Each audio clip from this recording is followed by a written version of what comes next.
अल्हम्दुलिल्लाह 2022 का जो हज का तरबीती कैंप रखा गया था जो बेंगलुरु हज भवन में, आज का दूसरा दिन है और बड़ा ही अल्हम्दुलिल्लाह बहुत अच्छा रहा। इसमें तमाम हमारे मेंबर्स और हमारे ईओ सभी लोग इस काम में जुड़े हुए रहे कि दूसरा जो तरबीती कैंप था उसमें भी लगभग 500 हाजी लोग इस तरबीती कैंप में हिस्सा लिए, जिसमें हमारे उलमा इकराम और जो है हमारे ट्रेनिंग जो देने वाले परफेक्ट हमारे एजाज साहब हो या उलमा इकराम हो, तमाम लोग फर्स्ट सेशन में जो ट्रेनिंग दी है, इंशाल्लाह अभी सेकंड सेशन भी खाने के बाद चालू होगा।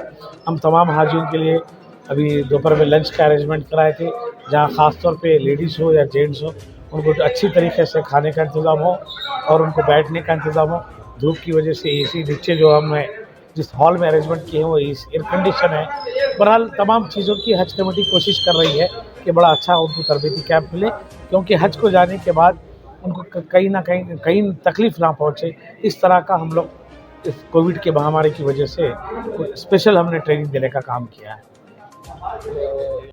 अभी हमारा स्टाफ चेन्नई गया चुका है, रात तक बेंगलोर पहुंचेगा। कल हमारे पास वैक्सीनेशन आने वाले हैं। कल के बाद आने के बाद यहाँ के जो हेल्थ ऑफिसर है और हमारे सुप्रिटेंडेंट ऑफ हेल्थ जो डिपार्टमेंट है हमारा, उनसे कंसल्ट करके 2 दिन के अंदर हम इंशाल्लाह वैक्सीनेशन प्रोग्राम स्टार्ट करेंगे। अभी तो हम लोग चाह रहे हैं कि एक तो ये चाह रहे हैं कि 2 दिन पहले जो हमारे पास हाजी आएंगे तो हम हज भवन में उनको वैक्सीनेशन पूरे ड्रॉप्स देंगे, या कुछ ऐसा चाह रहे हैं कि और भी कुछ अगर नज़दीक हो तो डिस्ट्रिक्ट लेवल में वहाँ के हेल्थ ऑफिसर को बात करके, वहाँ के जो भी सुप्रिटेंडेंट को बात करके वहाँ वैक्सीन भिजाने का काम कर रहे हैं इंशाल्लाह। तैयारियां मुकम्मल हो? अल्हम्दुलिल्लाह पूरी हमारी टीम, हमारे कमेटी के लोग, हमारा इंक्लूडिंग हज कमेटी का डिपार्टमेंट बड़े कोशिश से लगे हुआ है। लगातार पिछले 15 दिन से हम मुसलसिल ये काम की कोशिश कर रहे हैं, क्योंकि जो हमारा हज भवन था वो पहले कोविड भवन बनाया था, यानी कि कोविड सेंटर के रूप में था। उसको भी हमने तैयार किया है और जितना भी हमारा हज भवन आप देखने में आ रहे हैं इसको पूरा हमने रिपेयर कराया और हाजियों को जो रहने का जो पहले जो हमने इंतज़ाम किया था उसी तरह से उससे अच्छा हमने यहाँ उनको ट्रेनिंग में रहने का, उनके खाने पीने का, उनको जो हर चीज़ की हमने हज कमेटी की तरफ से सहूलत देने का काम किया। पहली बात मैं यतीम खाने से शुरू करता हूँ। 1996 से इसकी बुनियाद जनाब रोशन बेग साहब ने डाली, क्योंकि उससे पहले का दौर ऐसा था, बॉम्बे में जो है जाकर हाजी जो है बहुत परेशान होता था। ट्रेन से जाते थे हाजी लोग बॉम्बे को, बस के ज़रिए जाते थे। तो रोशन बेग साहब ने उससे गौर व फिक्र की। उसके बाद में इनके दिल में एक ख्याल आया कि चलो हमें यहाँ से इब्तिदा करेंगे, डायरेक्ट फ्लाइट जो है यहाँ से जाने की हमें कोशिश करेंगे।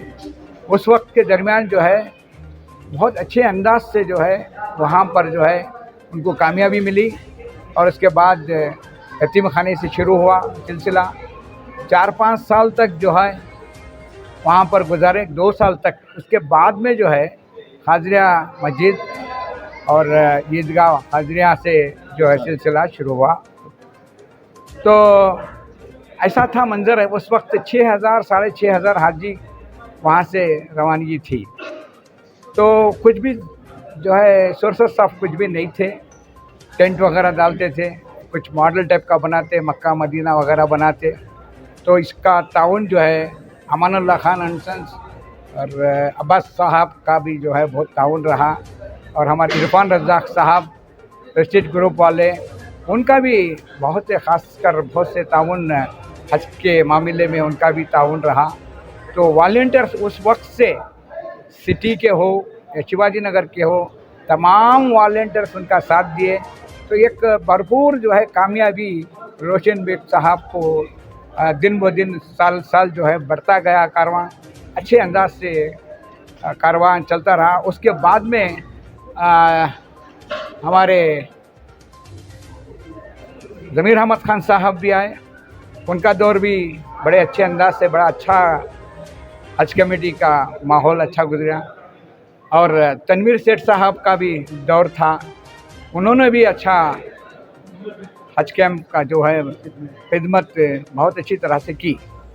उसके बाद में हमारे मुमताज़ अली ख़ान साहब, उस वक्त सरकार हमारी थी, उस वक्त एक अच्छा बेहतरीन मौका उनको हज के जो है चेयरमैन, और हमारे गौसदादा साहब चेयरमैन थे। उसके बाद में जो है हमारे मुमताज़ अली ख़ान साहब वज़ीर हज से। तो उसके बाद में जो है उनकी जो है कड़ी मेहनत थी, उनकी एक ख्वाहिश थी मैं जल्द से जल्द एक हज घर बनाऊं। तो उनका जो है यही फ़िक्र था कि बेंगलुरु में पिछले 20 सालों से जो है तो ये सिलसिला चालू है कि हज भवन नहीं बन सका। तो उनका एक वैसा वक्त गुज़रा, वो भी जो है कुद्दुस साहब के ईदगाह में जो है उनका भी एक साल गुज़रा। तो वहाँ पर बरसात बारिश आ रही थी, बहुत हाजी लोगों को बहुत तकलीफ़ दिख रहा था। उनको महसूस हुआ कि गोया क्यों हमें पक्की इमारत बने, जगह लें और बनाएं। तो 4 महीनों से उन्होंने लगातार जो है उनकी कोशिश रही कि जगहें देखते रहे। उसके बाद एक जगह आई, वो जगह जो है HBR में जगह 4 एकड़ जगह आएगी। उसके बाद में जो है रजिस्ट्रेशन भी किया गया। उसके बावजूद सरकार का कुछ सियासी मसले थे, तो वो जगह छोड़ना पड़ा। उसके बाद में जो है ये जगह का जो है कायम हुआ। उस वक्त अंडर सेक्रेटरी ज़मीर पाशा साहब थे, उनका मरहूम साहब, उनका जो है बहुत ही तावन रहा इस हज घर का। 4 महीनों में वो पूरी तरह से परमिशंस वगैरह लेके आते। तो आने के बाद जो है हज का घर जो है तामीर जो है हुआ। सीएम कौन थे? सीएम उस वक्त जो है हमारे सदानंद गौड़ा साहब सीएम थे, और उन्होंने इस हज घर के लिए पहली किस्त जो है 40 करोड़ रुपए उन्होंने दिए। उसके बाद और जो है 20 करोड़ तक हमारी सरकार में जो है उनको मदद किया गया। उसके बाद में जो है बहुत जल्द से जल्द ये हज भवन का काम हुआ, और इसके जो भी यहाँ के जो वॉलंटियर्स हैं उनका भी बहुत ताउन रहा। तो उन्होंने हर साल जो है साथ साथ देकर हज के हाजियों के साथ जो ताउन करते थे। और हमारे ज़मीर अहमद ख़ान साहब नेशनल बस जो बुनियाद जो शुरू हुई, वहाँ से जो है उनका बसों का सिलसिला शुरू हुआ। हर साल नई बस लेके आते, हाजियों की खिदमत करते, तो एयरपोर्ट तक उन्होंने खिदमत करते थे। तो ये बहुत बड़ी बात थी, सबका भी जो है कुर्बानी रही, सबका भी जो है ताउन रहा। तो ये बहुत बड़ी बात है, ये एक आदमी के ज़रिए नहीं हो सकता। जो भी एक ऑर्गेनाइजिंग करना, जो काम करना, वो पूरी तरह से जो है सबका साथ होना चाहिए, सबका ताउन होना चाहिए।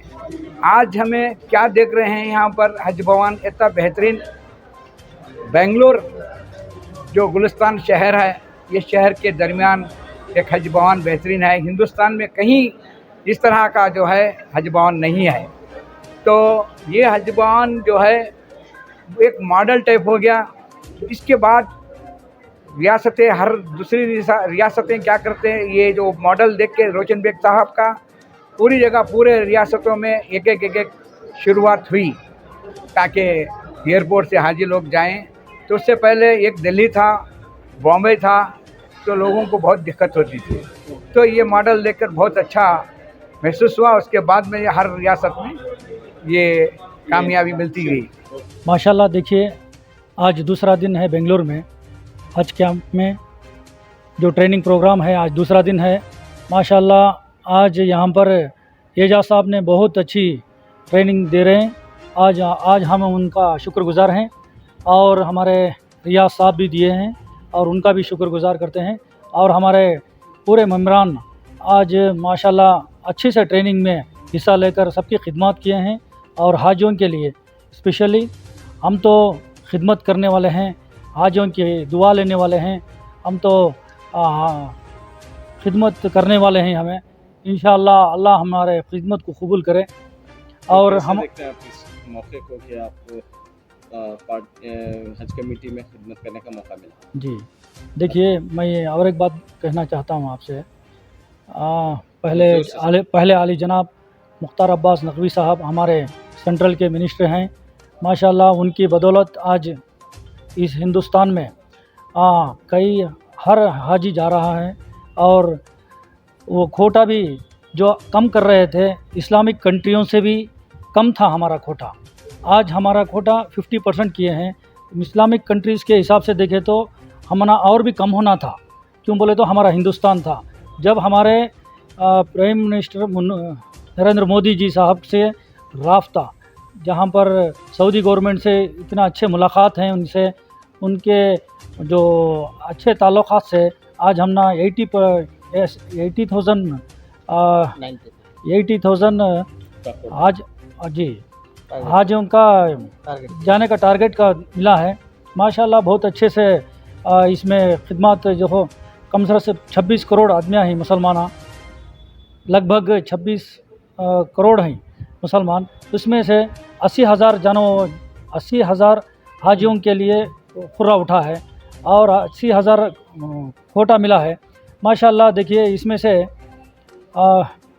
हमारे हाजियों को नसीब है, क्योंकि 1.5 लाख 2 लाख जाने वाले थे, उसमें से 80,000 हाजियाँ जा रहे हैं। इसमें से खुश नसीब हैं हमारे हाजियाँ जो हमारे कर्नाटक से भी 2,700 चिल्लर जा रहे हैं। उनको मैं मुबारकबाद देता हूँ। उनसे यही अपील करता हूँ कि वो माशाल्लाह जब यहाँ से रवानगी होगी तो अल्लाह की ज़िक्र करते हुए जाएंगे। ये तो और हमारे ख़ासकर कर्नाटक के लिए दुआ करें और हमारे हिंदुस्तान के लिए दुआ करें, अमन और शांति के लिए दुआ करें। इस ट्रेनिंग प्रोग्राम में माशाल्लाह अच्छा हमारे एजाज साहब ट्रेनिंग दे रहे हैं और रियाज साहब भी दे रहे हैं। उनको दोनों को भी मुबारकबाद देता हूँ। और आज़मीन हज के लिए जा रहे हैं और हमें एक खिदमत करने का मौका मिला है। आज हमें वो खिदमत को पूरा मौका उठा रहे हैं। उनकी पूरी खिदमत करने का हमें पूरे सारे मेम्बरान मिलकर और हमारे हज कमेटी के चेयरमैन रऊफ़ुद्दीन कचेरीवाला साहब और हमें मेम्बरान सब मिलकर उनकी खिदमत कर रहे हैं। अल्लाह हमारे खिदमत को अंजाम दे।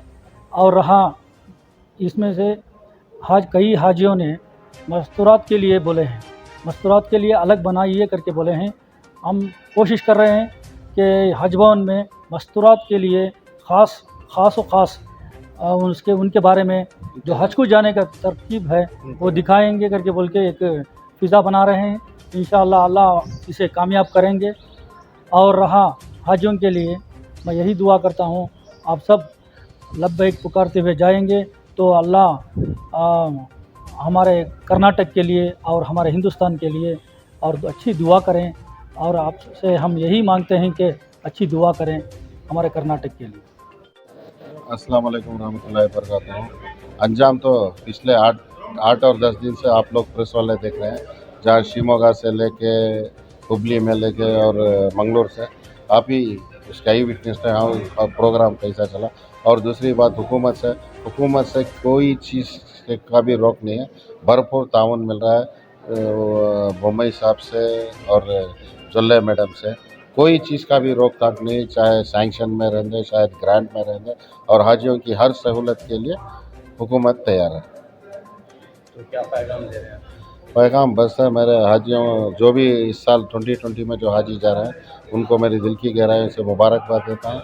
और मैं उनसे गुजारिश करता हूँ जो कोविड बीमारी है अल्लाह ताला उससे बचाए, और दूसरी बात मुल्क के लिए दुआ करें। अल्हम्दुलिल्लाह बेंगलुरु का जो हज घर है आप देख रहे हैं 2 दिन से काफ़ी चहल पहल है। वैसे पिछले 1 हफ्ते से चहल पहल काफ़ी हो रही है यहाँ पर, क्योंकि हाजियों को ये पता चला है कि पहले तो ये था कि 31 तारीख को इनॉग्रेशन होगा और 1 तारीख से जो है फ़्लाइट रवाना होगी यहाँ से।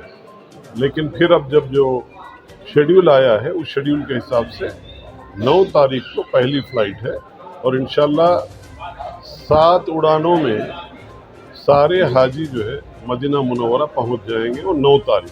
और 8 तारीख को ऑफिशियल इनॉग्रेशन होगा। कौन आ रहे हैं सर आप? देखिए ना, उसूलन तो राज्य का, स्टेट का मुख्यमंत्री आना है, उसके साथ में जो सेंट्रल के मिनिस्टर्स है वो आना है, साथ में आपके मुख्तार अब्बास नकवी साहब जो अक़लियती बहबूद के मिनिस्टर हैं दिल्ली से, वो आना है, और सेंट्रल हज कमेटी के जो चेयरमैन हैं वो भी आना है, जो मिनिस्टर है हमारे यहाँ पर अक़लियत के वो भी आना है। तो आज़मीन से क्या दरख्वास्त है? आज़मीन से यही दरख्वास्त है कि आप बड़े जोश व खरोश से यहाँ से जाएं, और जैसे ही वहाँ पर आप मदीना की सरजमीन पे आपका कदम रहे उतरे, तो वहाँ पर रसूलुल्लाह सल्लल्लाहु अलैहि वसल्लम के रोज़े मुबारक पर आप ये कसीर दुआएं कीजिए, ख़ास तौर से सारे आलम के लिए, सारे आलम की इंसानियत के लिए, अपने मुल्क के लिए, अपने स्टेट के लिए, अपनी आवाम के लिए, और ख़ास तौर से हमारे मोमिन भाइयों के लिए, बहनों के लिए, सबके लिए दुआ करें। अस्सलाम वालेकुम रहमतुल्लाहि व बरकातुहू। हज तरबियती कैंप में हिस्सा लेकर हमें बहुत कामयाबी हुई।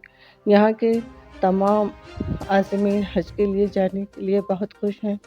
हमने बीदर और बीजापुर, गुलबर्गा में भी गए थे, वहाँ भी हमारी बहुत सारी मालूमात है। वहाँ भी बेंगलोर में भी हम यहाँ पर शिरकत किए, तमाम मेंबर्स और हमारे लीडर्स वगैरह। यहाँ भी हमें बहुत खुशी हासिल हुई कि हमारे आज़मीन को हज को जाने के लिए सफ़र किस तरह तय करना और क्या क्या चीज़ें ख़रीदना, क्या खाना, इसमें हमें ज़्यादा मालूमात हुई। आप सब भाइयों की दुआ से इस मुक़द्दस जगह में आए हैं। अल्हम्दुलिल्लाह हाजी लोग, कितने के लोग पहली बार जा रहे हज को, वो खुशकिस्मत वाले हैं, क्योंकि आउट ऑफ 27-28 करोड़ हमारे लोग इंडिया में, उसमें हमारे स्टेट से खाली 2500 और 3000 तक जा रहे हैं। कई हाजी लोग ज़रा सीनियर सिटीजन भी है, थोड़े नर्वसनेस में महसूस हो रहा था। ये ओरिएंटेशन कोर्स जो चला 2 दिन का, माशाल्लाह हमारे हज चेयरमैन साहब जज़ाकल्लाह, हज के कमेटी मेंबर साहब, जो चेयरमैन साहब रऊफ साहब, बाद में हमारे खुसरो साहब, शान भाई, मोइन भाई, हमारे दूसरे पूरे मेंबर साहब, कबीर भाई, ये लोग सब माशाल्लाह सबसे बेस्ट, हमारे CEO साहब, खान साहब, तो माशाल्लाह ये लोग सब इतना प्यारा टीम वर्क कर रखे साहब, इतना ब्यूटीफुल रिएक्शन था, इतना ब्यूटीफुल इंटरेक्शन था, तो कोऑर्डिनेशन भी बहुत प्यारा था।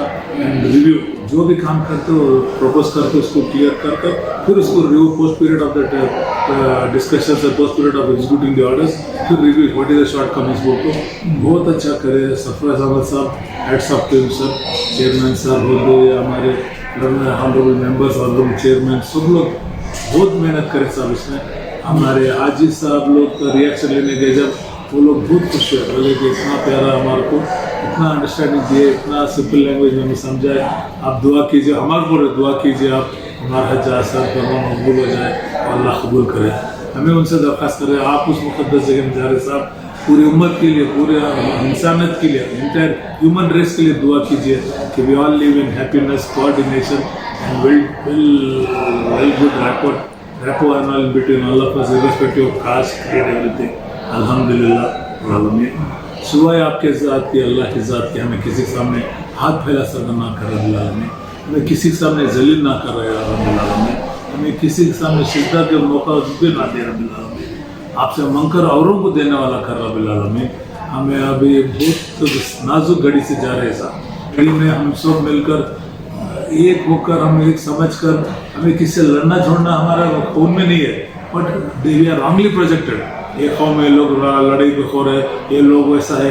आप अल्लाह को वास्ते सेंडिंग ए क्लियर मैसेज, हमारे प्यारे रसूल हुज़ूर पाक सल्लल्लाहु अलैहि वसल्लम कैसे कैसे दुश्मनों को भी उन्होंने माफ़ी मांगते थे, जब उनके भूल के बराबर नहीं, हमें भी माफ़ी मांगते, सब जाने अनजाने में हमारी गलती क्या हुई तो हमें माफ़ी मांगते। हमारे हाजियों की ये बोले, हमारी कौम के लिए दुआ करो साहब, इस नाजुक घड़ी से हमें निजात दे अल्लाह और हमें आफियत अता फरमा। ज़रूर है हाजियों की दुआ, अल्लाह के पाक के घर में उधर पर मुल्क के लिए अमन का फैसला दे रब्बिल आलमीन।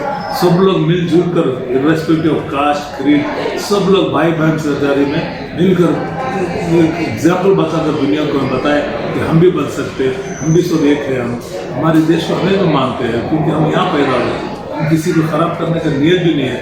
हर कौम में हर जात में ख़राब है, आप वो एक दो खराब रहे तो पूरे कौम को बोलना भी गलत होता। अल्लाह के वास्ते please remove that impression about us. इंशाल्लाह हाजी लोग जा रहे हैं इस मुक़द्दस घड़ी में, मुक़द्दस जगह में। आपकी दुआ ज़रूर कबूल होती साहब। इंटायर उम्मा को जरूर excellent, everybody has got their own deposition, their own way of executing things. The beauty in them is they have got very good interaction. इतना प्यारा इंटरेक्शन है, एक को एक समझते रहते, what is the short coming बोलते, फिर बाद में बोलते नहीं नहीं वैसे ही बोले। इतना ही ज़रा भी मौका मिसअंडरस्टैंडिंग का नहीं है, ज़रा भी मौका डिफरेंस ऑफ ओपिनियन नहीं है, ज़रा भी मौका लेथर्जीनेस जेलसीनेस नहीं है। बहुत अच्छा कोऑर्डिनेशन है सब। Credit goes to the chairman, honourable chairman, हमारे ऑनरेबल कबीर साहब, ऑनरेबल खुसरो कुरैशी साहब, ऑनरेबल चांद भाई, ऑनरेबल मोइन साहब, सब लोग साहब, CEO साहब exceptional sir. He is hyperactive. He is an asset to everybody. Alhamdulillah, everything is